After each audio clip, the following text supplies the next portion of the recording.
Now, the GBI has been called in to investigate, as you mentioned, what is currently being described as an apparent murder-suicide. Now, one of the three murder victims is actually one of the Sheriff's Department's own, a veteran officer with the Paulding County Sheriff's Office. Now, investigators say that they actually first grew concerned when Corporal Sammy Driscoll, a 10-year veteran of the Sheriff's Office, failed to show up for a scheduled court appearance in which he was scheduled to testify.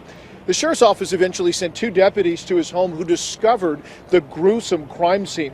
Detectives say that it appears that Driscoll was in bed when he was shot and killed. They also found his wife and teenage daughter dead inside the house. Investigators say it appears that the gunman was Driscoll's adult stepson, who apparently turned that gun on himself.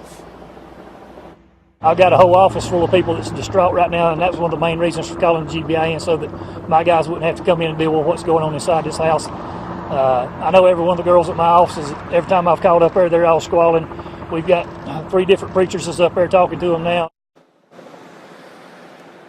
So obviously a very emotional time for the Sheriff's Office right now. They did in that press conference allude briefly to some family problems, but they didn't elaborate. They didn't say exactly what those problems were or if there were any previous incidents, arguments or fights which may have led up to this horrific crime.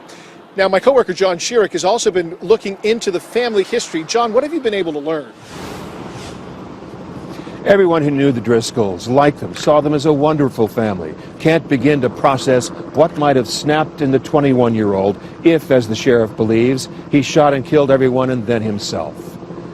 Now, there are some concerns that some family members had about the 21-year-old Felix, Sam's stepson, but the 12-year-old Carolyn, described as smart, a friend to all in the neighborhood and at Austin Middle School, and Sam Driscoll, an honored military veteran, respected and beloved in the Paulding County Sheriff's Office. Here are the next-door neighbors talking about the family and about the 12-year-old Carolyn. But first, a cousin who says Felix was troubled.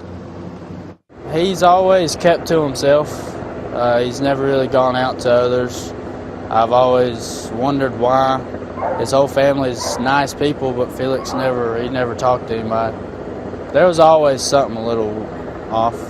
They're a good family. I mean, they were great people. I'm devastated. I mean, I can't even imagine. I can't even imagine that happening.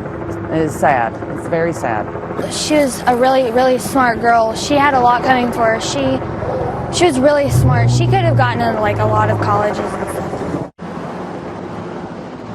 So now the GBI will be interviewing family members, relatives, friends, everyone who knew the Driscolls to try to piece together what might have been going on in the last several weeks, last several months that might have led up to this terrible tragedy.